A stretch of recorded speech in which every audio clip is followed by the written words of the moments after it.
Hello, everyone, and welcome. It is October 23rd, 2022, and I'm your co-host, the Fat Wizard, joined today by Alamaxia and Lobos. And today we're taking a look at Eternal Darkness, Sanity's Requiem on the GameCube. This hot game was released in North America, June 24th, 2002. Before we get started, I have a special favor to ask everyone that is listening to us and watching. Please, if you haven't played this game, stop listening to us right now. Stop watching us and go play this game, because I don't think that words can really express how amazing this game, how transcendent this game was for me. And then, I'm going to pass it over to you two and see, what did you think? And I hope it's not like, yeah, it's okay. I 100% agree that don't spoil yourselves, listeners. If this is a game that you've been wanting to check out, or if you think you want to check it out after knowing that we played it, just go play it and then listen to this. There is so much that is wonderful about this game. So many things that you need to not know they're coming. That's right. Lobos, this is your second playthrough. Do you feel like it held up, or? Yeah, I think it's got a lot of unique things that definitely set it apart and are really surprising when you first play it and re-encounter it as well, because you might not even see everything on first playthrough. Yeah. And there's also multiple endings, and then you have to replay it through all the different endings to get the super ending or whatever. So, as far as the gameplay, I'm a little meh on it, but everything else is great. And of course, it's a GameCube game and a little older, so you got to remember that. But the unique stuff it does is really cool, very cool. Yeah, gameplay in and out of itself, it's serviceable. There's nothing like, I guess what's really fun is the spells you get to play around with those, but the combat and the rote nature of what you're doing is kind of like sea level. But for me, it's the atmosphere, it's the lore, it's the story. Mm-hmm. And I'm a huge fan of the H.P. Lovecraft world that has been put together. The idea of these ancients, and they've always got this, it's always family ties, right? You go into the mansion, and the mansion you find has all sorts of little secrets and little oddities and things from exotic places, artifacts and stuff like this. And you start to open up the mansion and you figure out, hey, there's a dark and deep past here. But the game opens up here with the main character. Her name is Alexander. Is that right? Alexandria Roivas. Yes, Roivas, of the Roivas family. Uh-huh. And was it grandfather or someone got killed? Your grandfather, Edward Roivas, who owns this mansion, was brutally murdered, and the detective doesn't know what the heck happened because there's no head, and they can't go and check records or anything, so they had to bring his daughter in here to identify the body. And once she got here and found out what it was, she's just like, I ain't leaving until I figure this out. Police, you dumb, you ain't gonna get this. So right off the bat, we get some cool little secret. It's sort of like the Da Vinci Code, if people have seen that movie, right? Where it's like you find a little passage, like a little thing. You open up the grandfather clock, or you turn the grandfather clock to 333, which, by the way, that was the time that was on at the start when Alexandria was woken up. Did anyone notice that? Like on the digital clock, it said 333. There is significance around the threes there, and I wonder if it just had to do with the three ancients. That's really the only thing I can think of as far as connecting three to anything in this. Yeah, that's fair. Mm-hmm. So anyway, you find this really cool tomb in the secret passage. We'll talk about the tomb in a little bit, but we meet our second character. And let me briefly talk about how this game is structured. Then, Lobos, why don't you walk us through what's going on here with this character? It's really cool. It's almost like an anthology of characters. And as you're flipping through this book, you're literally playing these characters. And so each of these stories is between 30 minutes to maybe an hour and a half. And there's about 12 chapters. So it's a really cool thing of like, you're not growing your character. Well, you kind of are growing a character, but it's these little nuggets of stories that you get to experience then move on. And sometimes terrible things happen to these characters, and I love it. But Lobos, why don't you walk us through this first character and what we're doing? Yeah. I forget where we are exactly. It's not Persia. We're in the right? Forgotten City. Well, I mean, but the location, like in the world, because it might be. Yeah, you're watching this might be. cutscene, and you are. I also forgot his name. Was it Pius Augustus? Pius Augustus. And there's like this. He's talking to his troops or whatever, and I can't remember. He's like a centurion, like a Roman centurion. Yeah, Roman looking dude, and he walks over to this circle of like kind of monoliths, and he gets teleported into this kind of ancient looking tomb, and now you just start exploring it and figuring out how all the combat works and stuff. And he's got this gladius, and the levels are all kind of, they're not maze-like. They're pretty. There's a couple branching paths, but then you find pieces of puzzles at one end, and then you'll have to use those later to solve puzzles later. So that's what we're going through here. You know, for the first good handful of chapters, I really felt like the level design was almost identical, and I didn't realize until about 4 or 5 chapters in that I was revisiting some of my other areas. And that's why it made sense that that's why it looks, the same but slightly different, because as you go through the ages, they change the areas slightly. Yeah. I love it. Yeah, so I think with Pius' story, oh gosh, my history is failing me. I don't know when the Roman Empire was huge, but let's say it was like 1920. 1920. Okay. We'll say it was like 2,000 years ago. I don't know. Honestly, I'm an idiot when it comes to history, but let's pretend it was like 0 AD or whatever.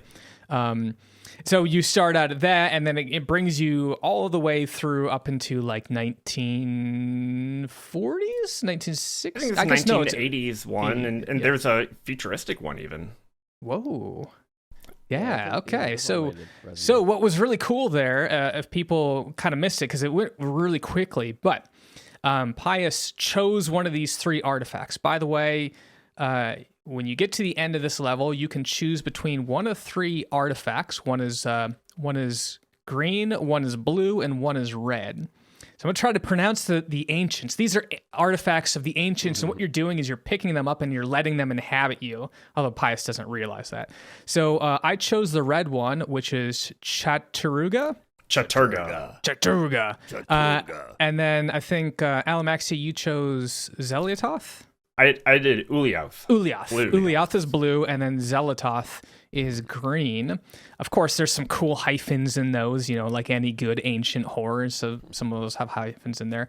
And what's awesome about that is the ancient you choose becomes the bad guy. So Pius actually is the bad guy. So you're basically playing as your antagonist in some way. And you choose this ancient, which influences the types of enemies and the things that will happen to you. So it's a really cool thing. I'd say the choices and the effects are somewhat subtle, but I think it is kind of cool that they have that. From what I understand, one of the biggest differences is the boss battles are quite different between them. Mm-hmm. Yeah, and we haven't really talked about just kind of the standard gameplay, but as you go on, you collect spells, and you also collect kind of, you collect spell components in the form of runes, and there are major runes that represent the gods themselves, which will determine what color damage, essentially, like the red, green, or blue, and there's like a, weakness and resistance type effect. A paper, rock, scissors type thing. Yeah, rock, paper, scissors, yeah. And you could just think like Pokemon, fire burns grass, and grass hurts water, and water puts out fire, that sort of thing. Exactly. And then I guess there's a fourth one. I actually didn't know there was a fourth element you could pick up, Lobos. I want to hear a little bit later how you got that. But let's jump into Chapter 2. We're on now Iiahe. And Iiahe is, again, it looks like it's set in the Middle East there, maybe Persia. This just one's by Cambodia, I remember. Cambodia, okay. Yeah, this one's Cambodia. Thank you. So what's really kind of funny about Iiahe here is she's in this ancient structure, and she's reading this book, and she's like, everyone gets these. I always get to read about these cool adventures people go on. I'd love to go on one. And then suddenly she falls down and goes on a little adventure. And I think this is where you get your first spell. You'll learn, through the combination of picking up some runes, you'll find the enchant spell. Is that right? Enchant item, right? Enchant item. Enchant item, yes. And that can, you can use that to repair items, which we'll use a little bit. And then you can use it to buff your weapon. Now, who's got the story on Mantarok, the corpse god here? Because we're looking at him right now. I'm trying to remember the details, but he is an ancient god that has basically existed since the inception of this planet, and all of the ancients are against him. Pius here really hates Mantarok and's like, hey, you're imprisoned here for eternity, ha ha ha. Yeah. And Mantarok is just this giant fleshy mound of eyeballs and maws. It is it's beautiful. It's really creepy looking, but beautiful at the same time because it's that Lovecraftian chthonic horror. Yeah, and is this the purple one? Mantarok Lobos? is like the purple god. Yep. And okay. you find his rune later on. Yeah, when we get to it, or when we get around that, call it out, because I completely missed that on both of my playthroughs. I didn't realize it was a thing. Very easy to miss. And this time around, I think because it was my second playthrough, like my chat was like, "Do you want us to show you this?" And I was like, "Yes." So I made sure to go out of my way to get that. Yeah, that's very cool. So now we're on chapter 3. This is Anthony. Yep. Yeah, and he's a messenger, and there's this really, like, obviously, like 10 out of 10 bad guy looking dude. Gives you this scroll. He's like, hey, give it to Charlemagne the Frank. I guess he's the leader, and I don't know what he's leading. It's like the Archbishop, I think. Yeah, and so he says, don't give this just to him. And of course, don't read it. And would you read it in that situation, Lobos? I guess it depends on the stakes. If this was like, if I knew this was information that could change the world or something like that, maybe.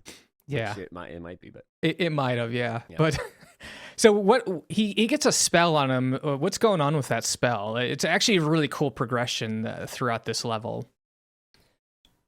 He just gradually becomes more and more decomposed as he's walking around. Yeah, like so he opens it up and sores and lesions. Yeah, I love the subtleness of how it happens through this, because again, some of the things in this game you don't realize until it's happened a few times already, and then you're like, "Holy cow, that was happening!" Yeah. Now we do walk into this area, and we'll skip most of these, but almost all chapters has you going through this. It's like a hall of I don't know, pain or something, and at the end of this, there's a hand with this tomb of ancients. Or is that what they call it? Sorry, it's Eternal Darkness. Eternal Darkness, yeah. Tomb of Eternal Darkness. It's in the game, yeah. Which we didn't mention that we actually found it. Alex finds it in the mansion, and that's kind of where all this kicks off. Is you find pages of history, and then you replay these chapters of history as these characters. Yeah. It's basically the Necronomicon. It's made of like flesh and teeth and bone and eyeballs and stuff.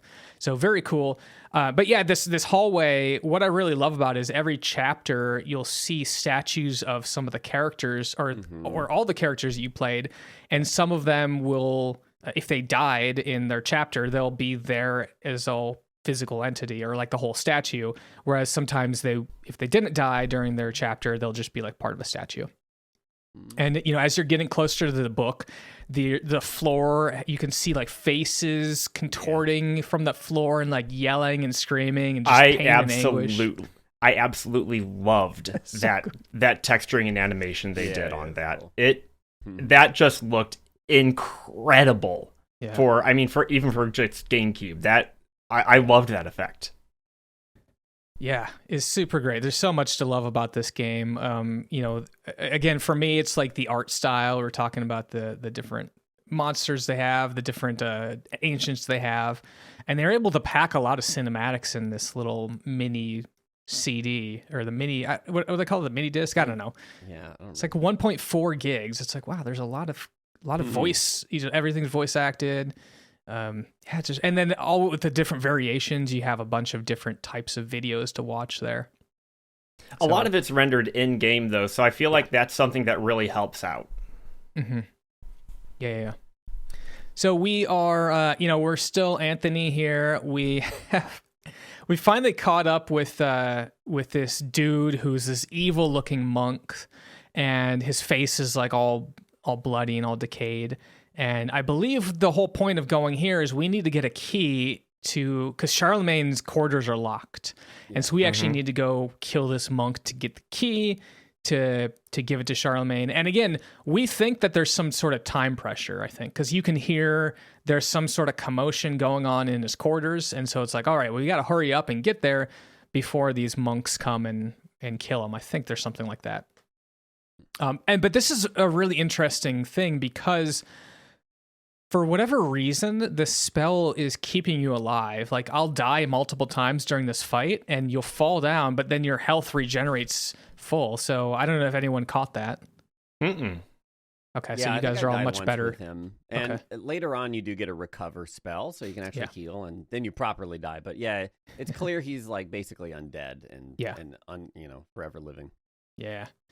All right, so after that monk fight, we face the greatest threat in this game is the Trapper. This is a cool idea. It's teleporting us. Does anyone want to explain this? I don't remember what they call it. Some Trapper's Dimension, I think. Yeah, pretty much. Yeah, it just takes you to a little kind of, not even really puzzle place. It's just several floating platforms, and they have different colored teleporters. And, red will take you to red, and blue will take you to blue. And the platform you start on only has one, and it's cycling colors, so you kind of have to, if you want to go to a specific place, you have to wait for it to be the right color or whatever. Yeah. There's a couple places in here, I think, where you can regen your mana. Yeah, I'm gonna go regenerate my sanity right there. Yeah, I called that room the regen room because anytime you're low on health, sanity, or magic, just get hit by a trapper, head in there, and if you go to red, you'll heal health. You go to blue, you heal mana. Go to green, you heal your sanity. And then purple just brings you to the exit. And so you can only choose one of them, and then you always end up on purple, right? Right. But so you'll go like green to purple, or you can go straight to purple. So it's kind of cool. Although it's sometimes annoying. You're like, I didn't want to go to that Trapper's Dimension. Now you just gotta run through it. Thankfully, but we get to start. I was saying, thankfully, with trappers, you can sneak around them. Yeah. Or if you have something like a pistol, just one shot. Shoot them, yep. So we did get to Charlemagne, and unfortunately, we were a little too slow.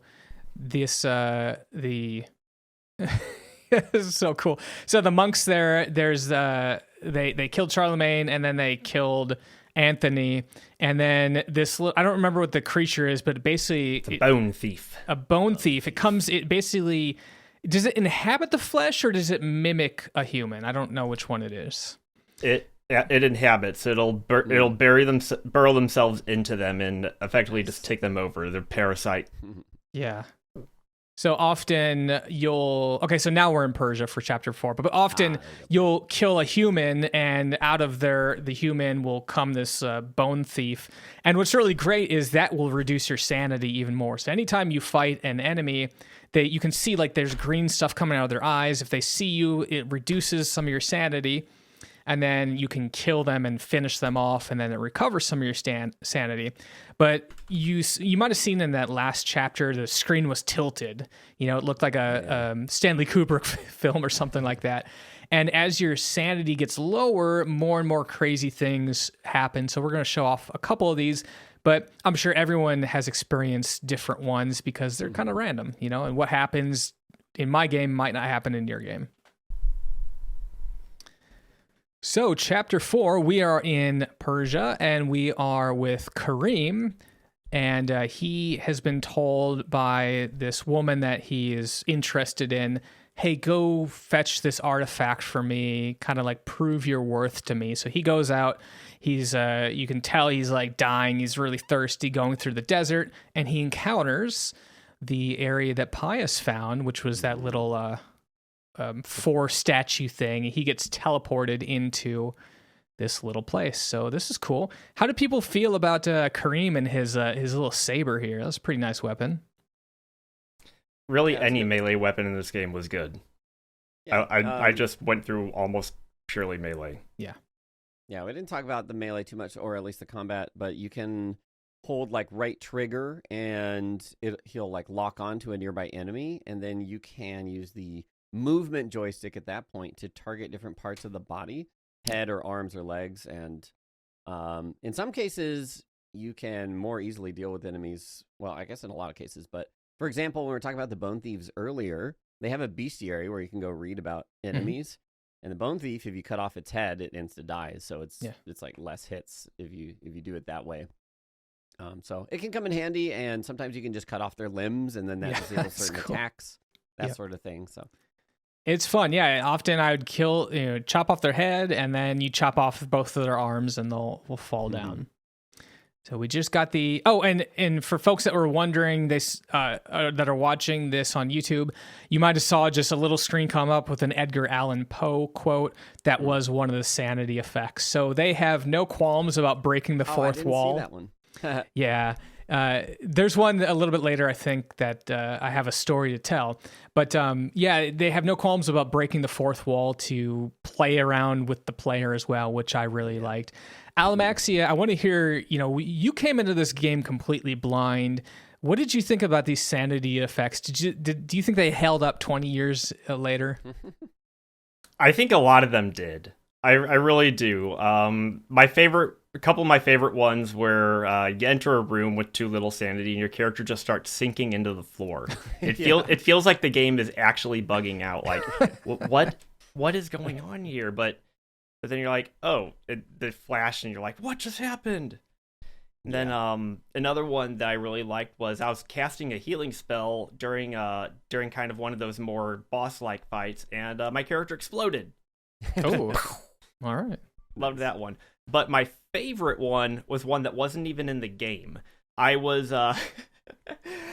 actually played this on my way up to watch a concert in Chicago, and on the way there, riding in the passenger seat, all of a sudden my character was only moving down to the right. Like, what is going on? Is this a sanity effect? I can't. No, it's my controller. I just had to turn my controller off and on. That's impressive. But I do want to do a playthrough of this game with as little sanity as I can through the whole thing, just to see as many things as I can, because I know there's a lot that I did not see. Oh yeah. My personal favorite that I only saw on this run was I went to go save, and then when you back out, a prompt pops up and says delete all saves. And I was like, wait, how did I do that? Stop, and it's like go back, or like whatever you choose, it just goes deleting saves, and then a bar starts charging up, and I was like, wait a minute, and then I was like, oh, okay. So that one actually got me. It was really good. Well, I got like 3 things queued up I want to talk about because a lot of amazing stuff just happened. But everyone sees the bathtub scene, right? It's like the big jump scare in the game. Alamaxia, did that get you? A little bit. I was like, oh, that happened. Yeah. So everyone knows, like, you go into this bathroom, you go in, you see a bathtub, and you inspect that bathtub, and there's a bloody girl. I don't know if that's supposed to be Alexandria or who that is. It's supposed to be her. Oh, okay. Yeah, so she just sees herself, and there's a big scream, and then it flashes away. But we also saw another sanity effect, which I have a funny little story because we just completed this chapter, and it says, hey, thanks for playing the demo of Eternal Darkness. The rest of this game comes out, whatever. Here's what I thought. Okay, so here was brilliant, right? I bought this game many, many years ago from eBay, and when I got to that part, I'm like, wait, crap, did I pay money for just the demo? And I was really, really upset for 5 or 10 seconds, and then it's like, oh, it's back to normal. But that was pretty good. All right, I was hoping you were going to say you turned it off and didn't go back to it for like 5 years. I returned it. I was like, you just sold me the demo. No, this is not good. I want a refund. All right, so we are on our next character, Maximilian Roivis, who wants to talk about this. He's a very dapper fellow, huh? Dapper indeed. Yeah. Back in the time of fancy wigs and yes, you can smell the powder from here. Yeah. So we're exploring the mansion here. So he's one of the original mansion owners, because he's a Roivis. Yeah. Yes. I'm trying to remember what exactly happens here. Oh, I remember this. Is this the beast that's invisible? Oh no. No, that's a little bit No. later here. Never mind. Yeah. Do we head down to the basement? I been a while can't since I did this remember one. We'll figure it out here. This This is the guy one you that, learn. You learn he's the a doctor, isn't he? detect invisibility or remove barriers. Mm, The invisible thing, right? Yeah. So here's what I really like about every single one of these chapters teaches you something that progresses Alexandria through the main house. So it's a very, very linear progression, but you'll find all these things and it's like, oh, you can't go in here, the door's locked, or, there's a slot for a sword in here, but you don't know what to stick in here. Mm-hmm. And so you'll read the chapter and you're like, oh, yes, I know the enchant item spell, and now I can use that. So I think for some reason that just is brilliant design in my mind, and I love that because it really seemed like you were uncovering the secrets of your family, and you were using those secrets to explore the next place of the house, which is so cool. Oh, so you're asking what we're doing. We're getting our first glimpse into the Forgotten City. Nga. Yeah. Which is below the mansion. Below the mansion. And again, Kinda nuts. going with the progression of this game, you don't actually go in. You just go to the gates, and you're like, this is terrible. I need to go tell someone about this. Oh, yeah. And we know how that works in H.P. Lovecraft, right? You're crazy, man. Throw him in jail and just let him rot. Yep. Apparently, there was a sanity effect with him specifically that would foreshadow him going into the insane asylum here, where I didn't see it. I was just kind of looking at it in the wiki, but you appear in the asylum and you're trying to get out and it's locked. And then, it flashes back. Oh, that's cool. Yeah. Yeah. And then we should talk about the fate of the last character, just because I like to... I think one of my favorite things about this game is what happens to the character and how they influence the story after their death, or after their little adventure. Again, what's great about the H.P. Lovecraft stories is they're like, here's something that happened to me about like the course of a day or two, and it happened many, many years ago. It's not like this big long journey. It's very much like, this happened to me today, and that affected me for my entire life, and I just love that. It's like these one-day events that rippled through time. Yes, yeah. And so speaking of ripple, we'll see more of this a little later on, but Kareem basically got to the place where Pius was. He took another one of the artifacts. Also, if you're smart, you touch the artifacts, not with your hands, but you always see the smart ones like take a piece of cloth and wrap it around there or whatever. So Kareem is visited by the spirit of the woman that sent him to go get the artifact. She basically has her face all scarred up, and it looks like she's been stabbed a couple times. And he is told he needs to sacrifice himself. And I love the line. He says something like, "The things I do for love." Yeah. And he kisses her, and then I guess that like binds his spirit to guard that area. And we'll see him a little bit later. But it's cool. Like, the things that are happening to these characters are often pretty bad. And now we're not Indiana Jones. Now we're Arriving Edward to Lindsay. the Cambodian temple with like a kind of a, I don't know, like a what would you call him? He's not really a combat ready, but he's like the knowledge guy. He's an that's like explorer. guiding us here, kind of a guide. But then it turns out he is the Pius. Pius shows up a lot as a shape-shifting, crazy skeleton man, and he starts shooting at us, but we managed to evade him for now. And this is actually the level where you get the Mantarok rune. Oh, okay. Which I guess I'll go ahead and explain it. In this level, you acquire the Summon Creature spell, which allows you to summon a trapper. I know exactly where you're going to tell. Yeah, I know exactly where it is now. Yep, that's it. And I missed it too. You actually, you'll summon it, and then you control it, and you can move around. And there's a little spot in one of the hallways, kind of near the beginning-ish, where you have to actually backtrack really far back to get to that, and then you summon a trapper, go in there, and he grabs the purple rune for you. I do remember there was a thing that said, "Oh, it's a spot that a dog could fit into," and I didn't associate it. Yeah. And then I was like, "Oh, it must have been worthless because they didn't make me go there." But yeah, that makes sense now. I opened it and then I accidentally progressed. The absurd thing about the purple rune is it basically does every effect for every color. So, for example, the restoration spell. If you do red, it restores your health. If you do blue, it restores mana, but it doesn't really restore it. It just kind of makes it back up. Yeah. Green will restore sanity. Well, purple will do all of them, and not at like lesser effect. It's like the same effect. Whoa. So it's very overpowered. Wow. Very good. Okay. Yeah. What about the enchant item? Because I would use that a lot. Because again, I was fighting red monsters, and so I would enchant my weapon with blue because blue counters red. But how does purple work with enchant? That's actually a good question. I was still focusing on the correct colors for that for damage. But whenever I did like defensive, you get like a defensive one later. I did purple just so whatever is attacking me would get blocked. And some of the other purple effects, I'm sure I'll remember later, are really powerful. In addition to that restoration. So we have made it down. By the way, if people missed it, this was the same temple that Elio was in. And so we now have made it down to Mantarok's tomb. And we are accosted by Pius once again. But Mantarok, I think it's Mantarok helps us out slightly. You know, shoots out some of this purple electricity. And we're to kind of come up to where Elio was, and you can see she is this this sort of corpse that is laying there, but obviously has some sort of power that's defending this area here. So very cool. Again, a lot of these characters are interconnected. Not all of them together, but a lot of the stories will overlap. So it's cool to see where things will show up there. And she is going to be giving us someone's heart. Let's see if we can see whose heart this is. It's the heart of Mantarok. I think Mantarok. Mantarok. Okay.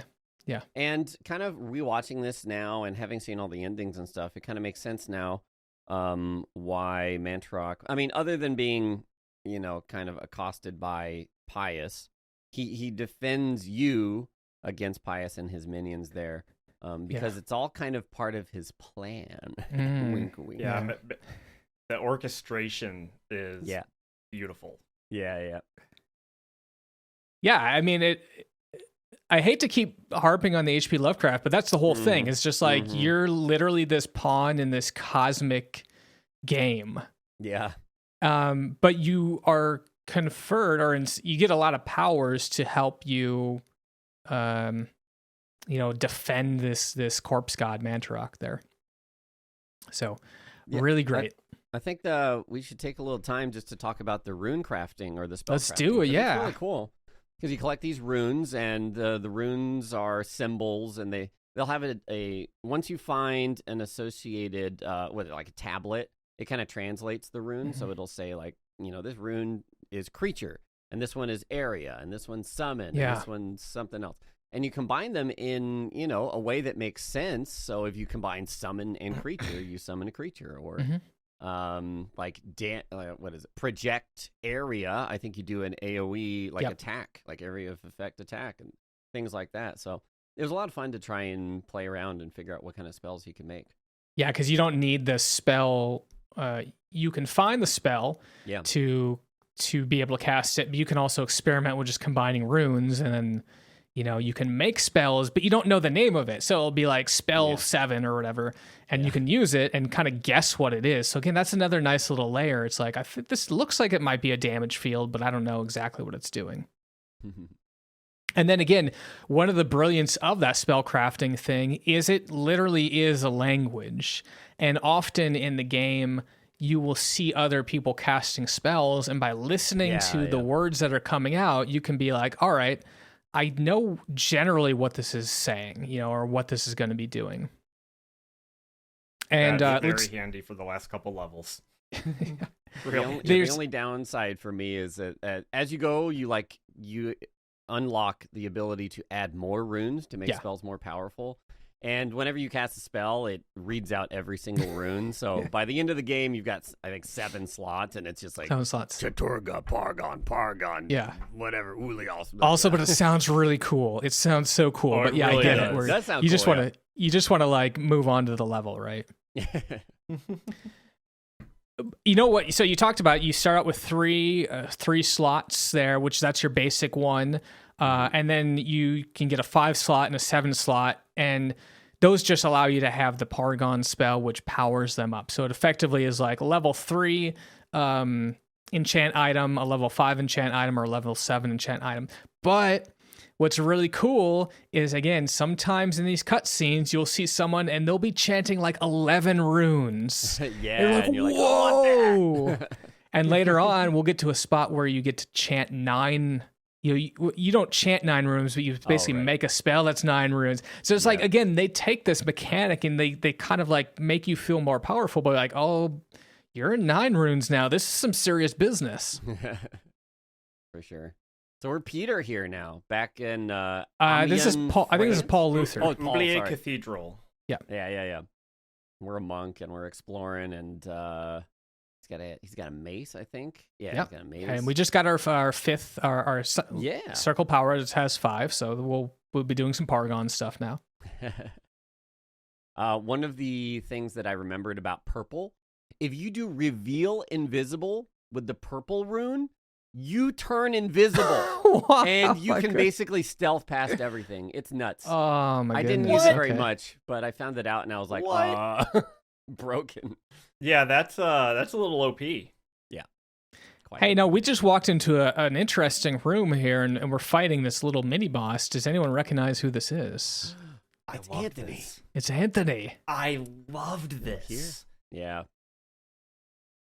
Yeah, Anthony is. So we're in the same monastery that Anthony ended up, dead in, and we came here as Paul Luther, and I think is this the one where we met the guy that does the bell? Yeah. Oh, yeah, exactly. The bell guy, Yeah. The bell guy custodian. and sorry, what was that? The custodian. Custodian, thank you.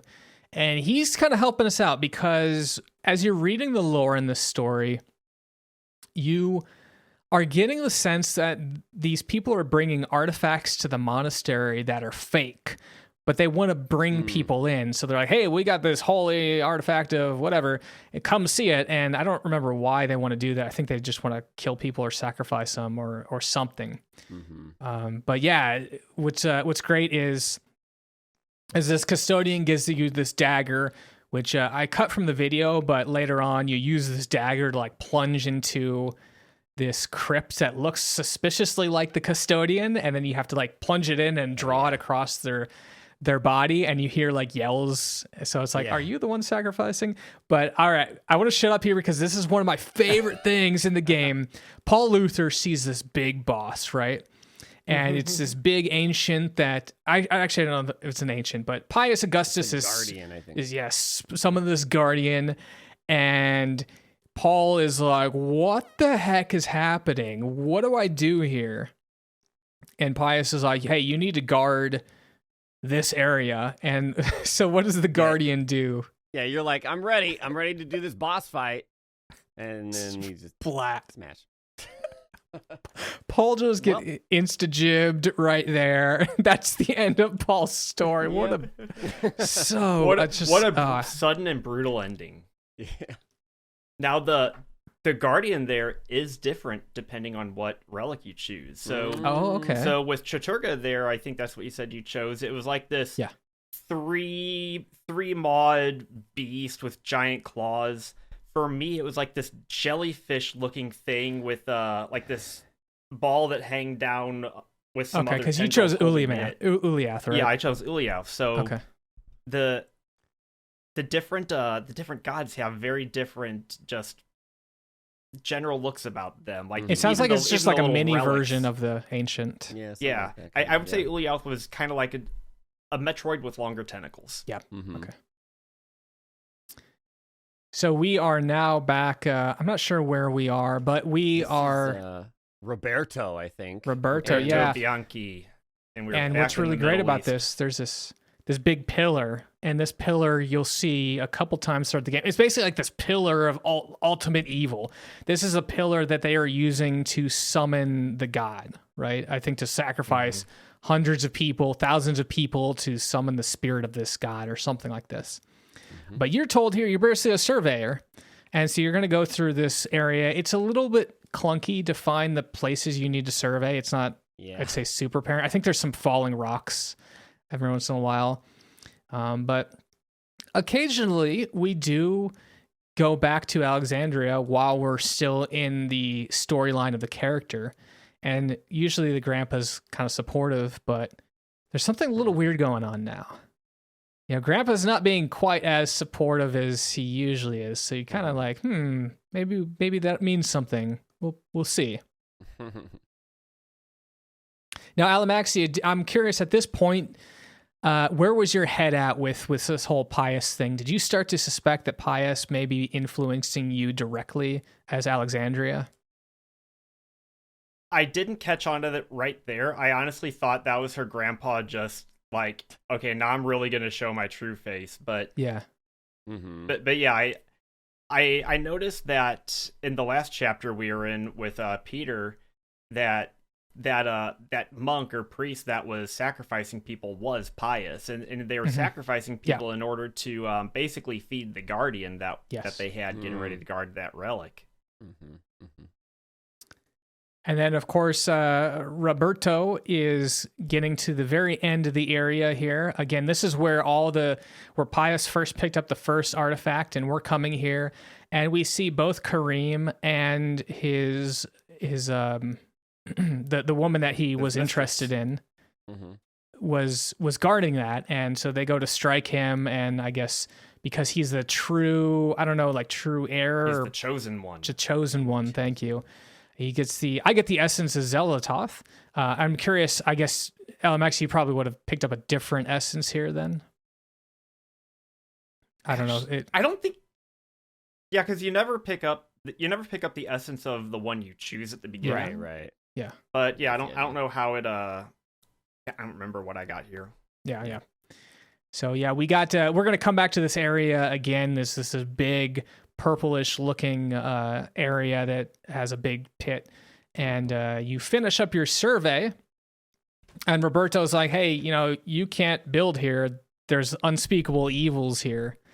And this dude with the black mask, surprise, it's probably going to be Pius, is like, yeah, I know, there's ancient evils here. But it's okay, because we're doing the work of our ancient. Yep. So, of course, like any tragic story, Roberto ends his chapter being thrown into this giant pit of sacrifice. The pillar of flesh. Yep, that's it. Love it. Oh, that's the Tower of Flesh, yeah. And there he is. There he is. He's part of the flesh. That is such a horribly gruesome fate to be thrown into a pit and left there basically to starve, dehydrate, and die. I mean, that is among other people that are still alive. That is. Maybe Paul Luther had the better end of the deal there, just being insta-jibbed. I think so. I think Paul Luther had the best end of everything here. Mm-hmm. So, this way to unlock the progression for Alexandria was maybe a little bit weird, because you end up, again, like I said, every chapter you learn some new ability, and so Alexandria is like, hey, I've learned how to survey. So you survey the room, and then you find that there's a poster that's just loose or something like that, and you can find the next page for your story there. And so I think this is like 1917. I think this is the First World War. I don't remember which year this is. But you are now Peter Jacobs, and you start with a lucky penny. I take issues with this, but Alamaxia, I know you recently went through this, so why don't you walk me through your time here with Peter? So we are back in Iiahe Cathedral, and right out of the gate, there are guys chasing us. Some of those bone thieves, some zombies, and the power was cut, so we have to walk around and try to find out how to turn the power back on. Which it's a bit of a puzzle. You got to get some steam going. You got to repair a fuse box. You got to gotta do something else. What was really difficult for me in this one is I mentioned earlier that I was playing in a car on the way there. My screen was very high gloss, and even at the highest brightness, everything in here was still just like, I would see a little bit of where I need to go here and there. Just trying to turn my laptop and get it in the shadows just right, but almost all of the actual detail of this level was lost to me. Yeah. And several other levels, because I just had to, to try to work with what I had. So yeah, you got to bring out that torch so you can see stuff. Yeah, it made this level take probably 3 times longer than it should have. Yeah, because we're just seeing there's this little dark room. It's a little coal room, little tiny hole you can put a trapper in. And, it's not super apparent that you can use those trappers to move things. Also, it's sometimes a little hard to understand you could do that because you specifically have to target the thing you want to trap.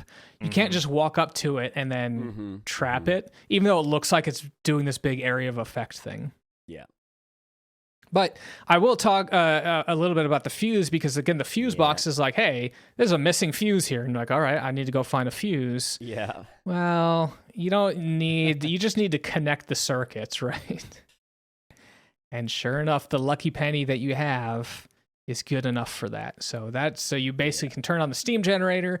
You also get your rune, your 7-slot rune. So now you're fully powered up. And I've got these little swirling balls around me. I love these. These are defensive. Mm-hmm. So I think every time you get hit, it just removes one of those balls, so it doesn't take away any life. It also prevents your sanity loss. Like you. It does. It would take an orb, and then because every time a creature notices you would lose some sanity. Okay. And so you would absorb that as well. Okay. Which because I only noticed that because I was like, what happened to all my orbs? Like I'm trying to prevent damage. And then I noticed that was happening. And we kind of missed this on an earlier character's playthrough, but again, we're back in this monastery, and this is the second time we're playing this organ, which is opening up a little secret passage and allowing us to continue on through the level here. So, you get through the monastery, that's not too bad, but then you start going into the Forgotten City itself, and that's when things...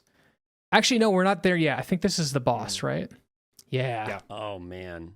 Yeah, so now we're down at the Guardian that previously absolutely squished Peter.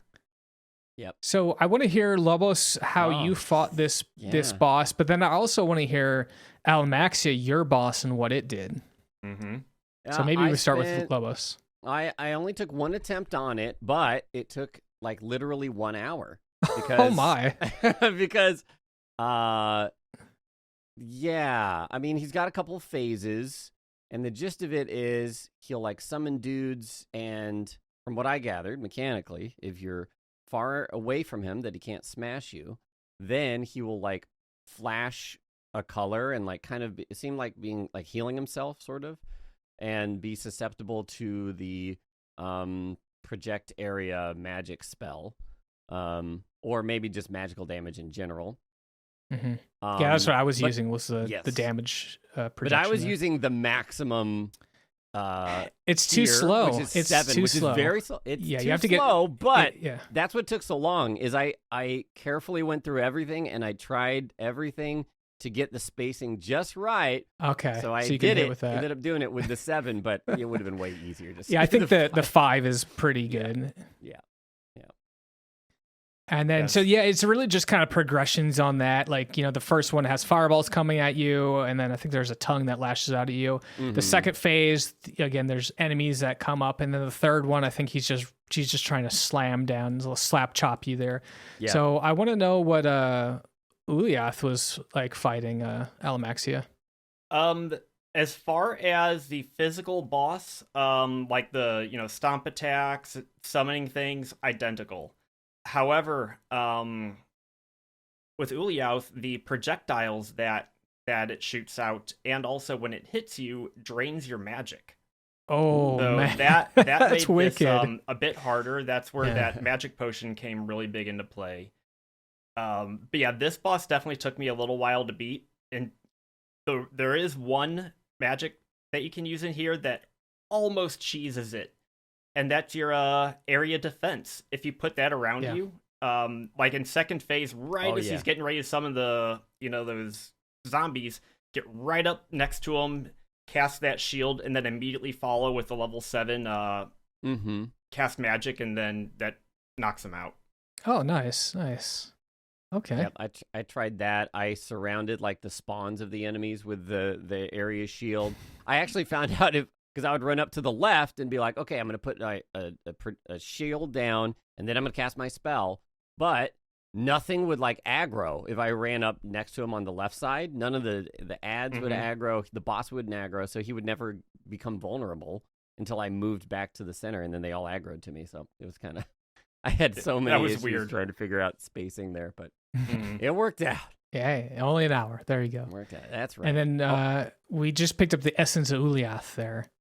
And then what I love about this is, Peter makes it through to, old age. And it says, so 69 years after that happens, he basically brings this to Edward. Is it Edward Roivus is we're talking to? Yep, Edward. This is the grandpa. Yeah. So it's really cool. This guy has been, again, when I was talking about like this was just a day in his life, he's probably been eating at Hardee's and mowing his lawn, and he's got this ancient artifact, and he just sticks with it for almost 70 years. So, and then he finally brings it back. So very cool there. And now I wanted to talk a little bit about the magic because Alamaxia, you commented, hey, your magic gets drained, and so let's talk a little bit about why that's such an annoying thing. Yeah. So there's three bars in this game. We kind of mentioned them already: health, sanity, magic. Health only recovers through spells. Well, mostly recovers through spells. Sanity can recover through stabbing enemies and spells, but magic only really recovers through walking around. So you just have to kind of like run your character around over and over and over to regenerate magic, which is sort of annoying. But also at the same time really convenient that it prevents you from getting stuck because you don't have enough That's true. magic. Mm-hmm. Yeah. And by late game you do get a spell that regens. And I was using that because if you use the purple mode, it regens everything. Oh, okay. Stop talking about purple. I just hate it. I hate it. So good. I was using that for mana, the blue stuff there. But all right, we're now talking about Edward Roivus, and again, he's got the same puzzle that Alexandria had to do, which was open the grandfather clock or set the grandfather clock to 333. Oh, and this is what you're talking about, the magic pool spell. Which is weird because you would think that magic pool just means you have a larger mana capacity. But I guess that's more of a regeneration thing. Yeah. Again, every spell has a variant depending on what color you cast with. So whether it be red, green, or blue, or purple. And it usually affects either one of your bars or enemies if it's in damage capacity, damages them with whatever color damage. Mm-hmm. And did we talk about the I guess we call it the color wheel, or we said paper, rock, scissors. Mm-hmm. The damage is, if things have a blue shield on them or they look blue, you cast green. If they look red, you cast blue. If they Yeah, and so sometimes you'll find things that are like an invisible wall. We've done this a couple times. There's like an invisible area, and so you have to find reveal hidden, and of course you use the opposite sign to reveal the hidden there. So that's I think there was one puzzle where like you had to like it hinted and you used the same color, and it threw me off because there was like something that was inconsistent at one point, and I like used the opposite color and it didn't work, and then I ran away and I got it just wasted time and came back, and then I was like it just okay. But in general, it was pretty fun just figuring out. You could tell by either the color of the enemy or sometimes they would cast spells and you could see what color they are. So this game is pretty heckin' fun so far, but I will say this chapter 10, is probably a big bummer. Conceptually, it's super cool. You have to activate these 9 pillars with with the spell. Basically, you want to cast a which spell do you want to cast? Is it a dispel area? Dispel. Dispel You wanna- area. Yeah, you want to cast a dispel area, but you want to use a level 9 version as opposed to level 7. Level 7 is the most you can cast. So you go into the Forgotten City and you power up these 9 statues. Again, conceptually sounds really cool. Anyone have any issues with actually doing it that maybe wasn't so fun? I honestly loved this level. Oh, you did? Okay. I did because of the fact that you need to realize that, wait a minute, I am casting a level 9 magic, and I need to figure out what I need to do, because I don't recall there ever actually being something that says you need to do a dispel area. Nope. Yeah, I don't think so. But it does force you to choose like Paragon or Pargon where Pargon would be. And it's pretty obvious that whenever it gets to the point where you need to choose like your main rune, you got to choose the opposite. And then it's just a matter of the other two, which one do I need to figure out? Yeah. Yeah, I think the first time through here was okay. It was a little lengthy, and if you mess up, like if you have the wrong runes, you go back and you're like, cast spell, and then it'll show you each rune, and it goes in order of the runes being cast, and then if it's wrong, it'll go. Yeah, it'll like okay, fit. So this is the wrong one. Yeah. Yeah. And you fix that until it's all right, and then you succeed, and then it opens a teleporter. I guess for me, it was more the fact of you had to do this 9 times. Every time you go up to one of these things, you get teleported into this other room, and then you got to do this little thing. And so it's just very lengthy. But yeah, this is really cool because you use this dispel area and in the Forgotten City, and you just see this massive bursts from Ulyaoth. I guess probably Alamaxia, you had someone else that you kind of like chattur'gha, right? I had xel'lotath. xel'lotath. You were blue. That's right. Yeah, I was thinking you were green. Never mind. But you kind of like wrecked the Forgotten City, which is really cool. But poor Edward, 48 years later, he's reading in his study, and I guess the ancients are back, and he gets killed. I like that if you watch closely there, he knows that's there and he accepts his fate. Yeah. He just lightly closes his eyes and like, there we go. Yeah.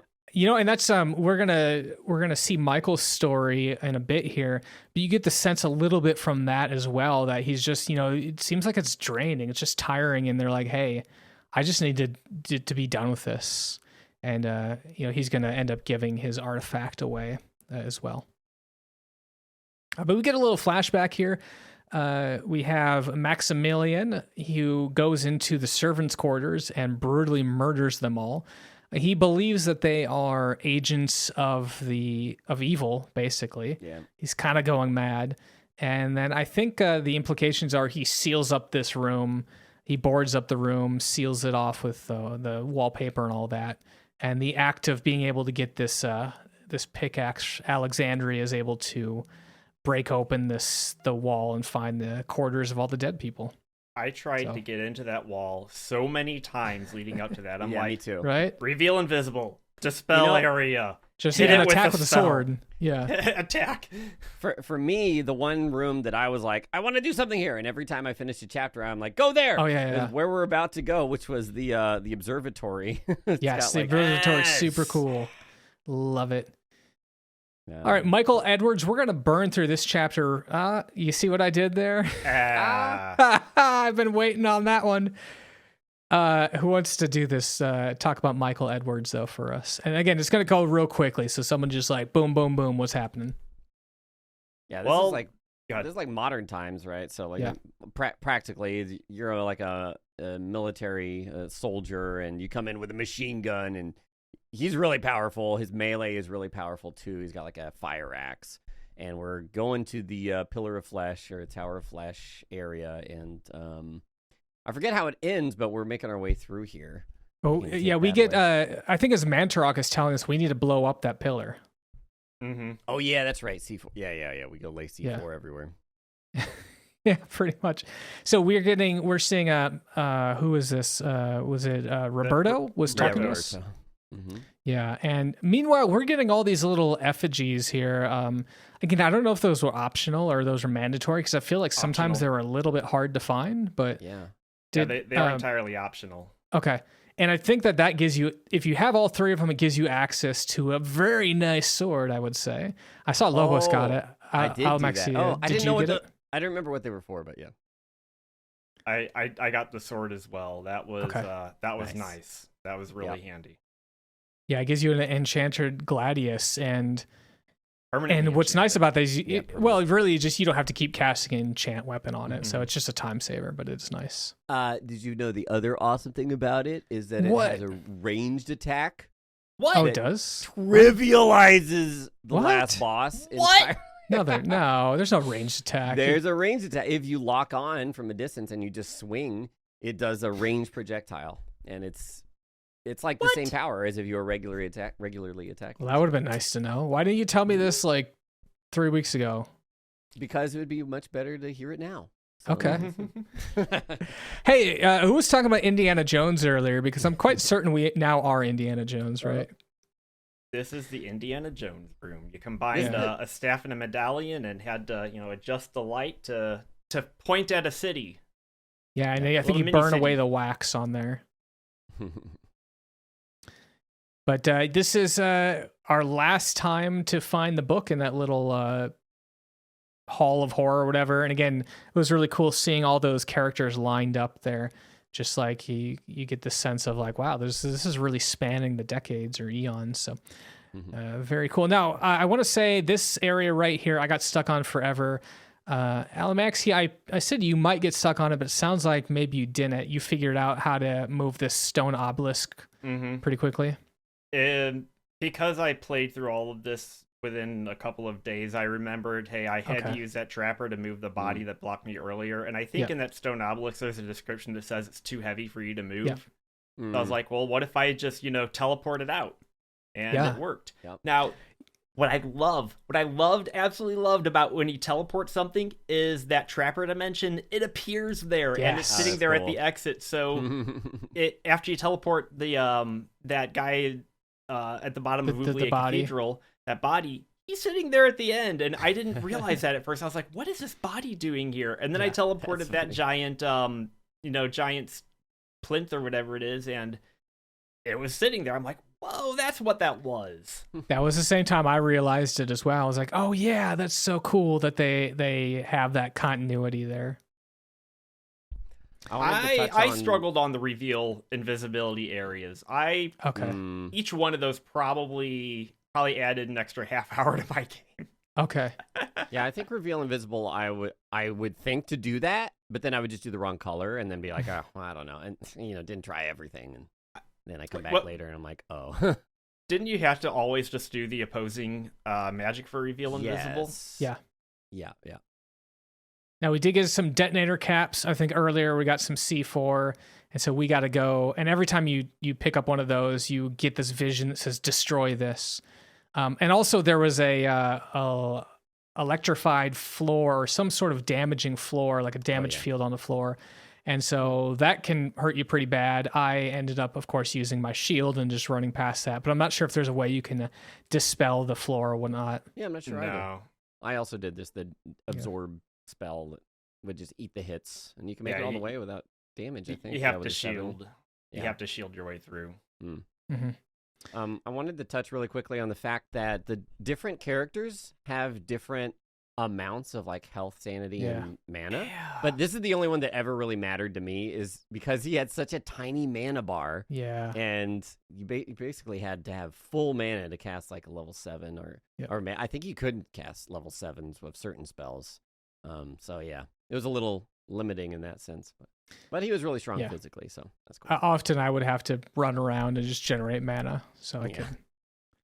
Yeah. All right, cool. So as we planted the C4, we have 3 minutes to get out, and then Pius is now insulting and has revealed himself to Alexandra, and we realize that her grandfather, I don't think is it's a little shaky on the details, right?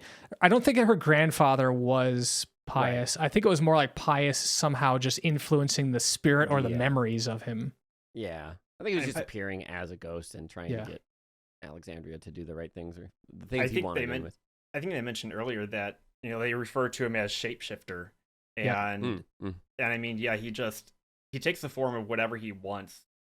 When we were in Iiahe as was it Paul Luther, that evil monk guy reveals himself to be Pius. So Pius has been there throughout history, doing his own thing, and like we said earlier, so is Mantarok. Yes. All waiting for the planets to align, which they have at this point, yeah. We finally get to use this observatory that's been haunting us for like, what the heck is this thing for? Alamaxia, how many times did you go back to observatory to try to figure out what you use that for? How many chapters are there? 12 or 13? 12. At least 20 times. Yeah, 20 times. Because you can move stuff around. You're just like, is it actually affecting anything? And then it isn't till the planets have aligned. Now there's a ray of light that's coming in, and you align that. Just like Michael did with the Indiana Jones style thing. Yeah. So, chapter 12 is almost a repeat of chapter 10. You just have to use a different spell. We're going to skip most of that because it's basically just powering up this really amazing spell. And it took me a little bit to figure out what spell I want to use, which is, of course, you need to summon your ancient to fight the ancient that Pius has. So that's really cool. Yeah. And I want to have someone walk me through this fight, this end boss fight against Pius, because I don't 100% know what I did. But I will say what's really cool during this fight is at certain stages, as you progress, your ancients will be shown as having their battle. So it's like your ancients are fighting, and then you and Pius are fighting. So it's very cinematic there. But who knows how to kill Pius and wants to walk us through how you do that? I mean, I can tell you how I did it with the ranged sword projectile. No, I don't want to. I want to hear the actual way. That's cheating. Alamaxia, right. you probably figured it out. No, get out. Here's a purple ancient artifact with a gladius with shooting projectiles. You didn't play Eternal Darkness. I just did it right. You played Contra. Get out of here. Mode. That's all. Okay. So I will say that Dark Souls backstabbing prepared me well for this fight, because Pius he'll attack you if you're in front of him, but if you keep running, you just circle around him, you can avoid his melee. And what you have to do is just hit him, and once you score a hit on him, I think I was always aiming for the head, so I just thwack the head. As soon as you score a hit on him, then the artifact that is within him appears somewhere in the arena, and you got to go hit it, and then go hit him, then go hit it, then go hit him, then go hit it. And after you hit the artifact, the spirits of the people that you played as earlier awaken. So now you're Llyaoth, and you have to go and hit the artifact. But all you have to do with these spirits is hit the artifact with them. That's how that works. If you get hit as a spirit, then you go back as Alexandria, and then you have to hit the artifact as Alexandria to transform into the spirit, and then have the spirit go ahead and hit the artifact. So I did just a lot of running back and forth on the level, like go to the far end, hit it, wait for him to get there, and then go to the other far end, hit that. And he didn't. The only difficult part I would say about Pius was his magic was so powerful. Like if he hit you with that lightning bolt attack, or the that attack from a range, that hurt. That was like half of your health. I think he's casting level 9 spells too, and he's casting them fast. Yeah, he's very fast, and he will drain your mana and your stamina very quickly. Let me tell you, he won't do anything if you range attack him. Okay, all right. When you range attack him, then he spawns the rune, and you range attack the rune, and then it's basically a stun. All you have to do is just stay away from him, which is very easy because he walks like half your speed, and very easy. Shut up. Okay, compared to the Guardian fight, I will say that was by far easier. The Guardian fight was a puzzle, and the execution of it even was a little tricky. This one was just avoid. Yeah. Just avoid. Well, our chosen ancient is now defeated the opposite, but we've got a little bit of a problem, right? Because we have now summoned an ancient. Yeah. That's kind of bad news, right? By the way, there's no like altruistic ancient here. They all want to bind humanity. So you have one last thing you need to do, which is you need to I guess it automatically chooses the opposite color, so I'm doing green. Yeah. And then I think what you want to do is like protect. Right? Yeah, that's right. And Because you cannot pick the wrong rune. Every time you like try and pick, I was just like, okay, let's see what he does. You do this, okay. and he's like, that's not the right one. Okay. So you pick the right one. So, after that, your chosen deity or your champion, if you will, is escorted back into their plane of existence, and your grandfather says, "Hey, good job. We'll see you in the sequel," which never came to. No, he doesn't say we'll see you in the sequel, but I wish he was. By the way, there was an attempt at a sequel many, many years later. I want to say it was like 5-6 years ago, called Into the Shadows, Eternal Shadows, something about shadows, but it doesn't matter because it was never a successful Kickstarter. But I know, Lobos, you went through and watched all the various endings with your stream, but what's most important is there is a true ending. You want to walk us through what that true ending is? I don't remember details, but I remember the general idea is that you have to do, if you did the red ending, then you have to go back and do the blue and then the green ending. And essentially the whole thing is kind of a mastermind plan by Mantarok, our purple ancient, to get rid of all of his opposing ancient god rivals or whatever. I don't remember what happens in the ending though. It's basically they say that these all exist in parallel streams of time, and so by by doing those all three different playthroughs or 3 different streams of time, and they all happened, which means that Mantarok effectively destroyed all of his ancient, and so I guess he's just going to stay on Earth, which I thought was brilliant. Like, that's so cool. A little meta, but yeah, it works out. And it's obvious since the very beginning of the game. Once you go back, he protects Elia and gives her that staff. From there, he had everything orchestrated from that moment. Yeah. Super cool, man. Such a great game to experience. Again, playing, I can take it or leave it, but just the atmosphere of the lore, just so good, so good. It was Alamaxia, give it to me.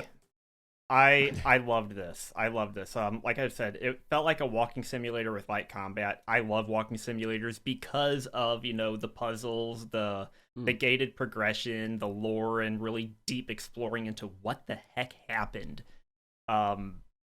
So this was wonderful. It felt like this was Nintendo's like Silent Hill or Nintendo's Resident Evil, but taken to a level that is for a wider audience. The puzzles in this game some of them were frustrating, some of them were really good.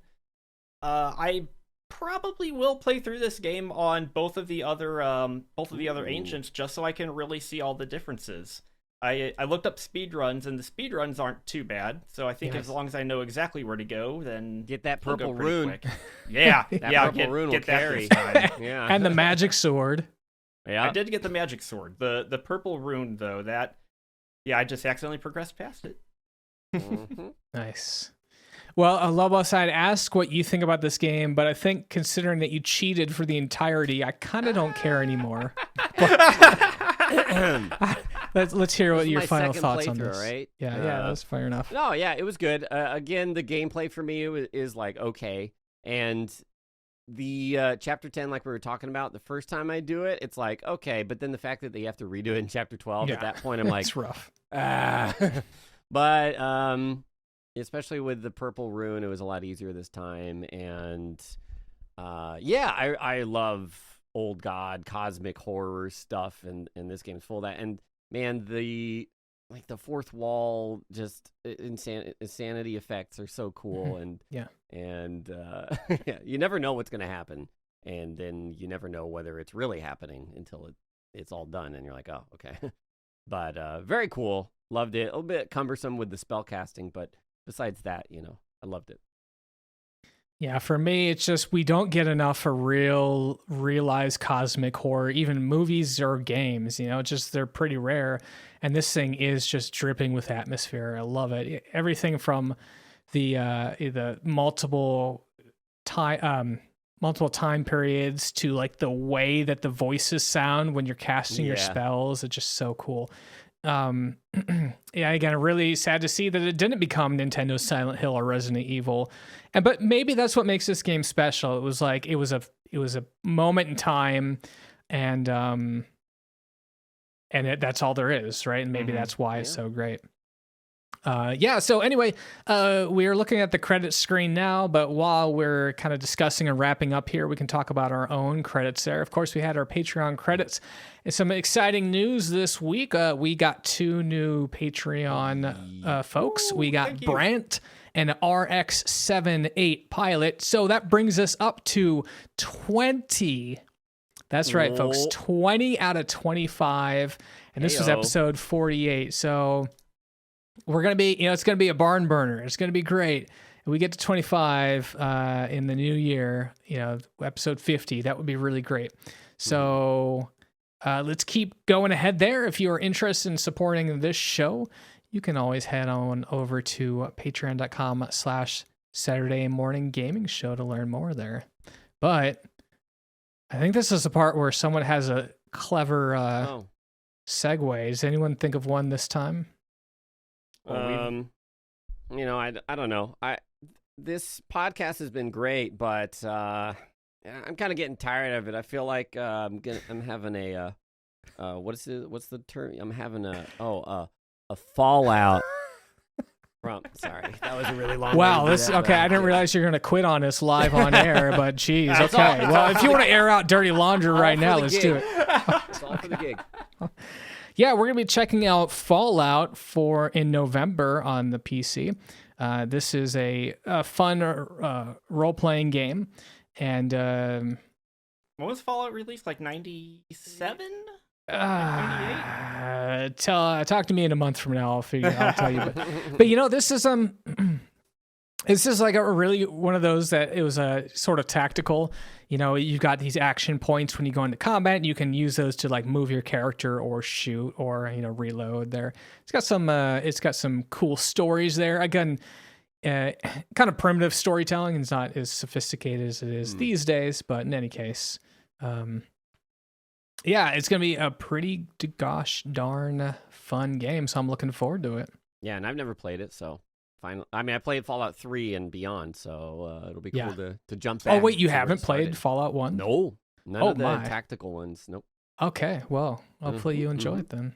Yeah. All right. Cool. Well, sadly, we have reached the end credits of this episode, and we wanted to thank everyone for listening to us on the podcast or watching us on YouTube. So if you do listen to us, just be sure to give us a like or a thumbs up on Spotify, Google, iTunes, or wherever you get your podcast to listen to. And if you have any feedback, we'd love to hear from you. Shoot us an email at SaturdayMorningGamingShow@gmail.com or use the contact form, SaturdayMorningGamingShow.com. Yeah. And, we wanted to give a special shout out to TechnoAxe for much of the music on this episode. For Saturday Morning Gaming, I'm Alamaxia. And I'm Lobos. And I'm the Fat Wizard. We'll see you in November for Fallout on the PC.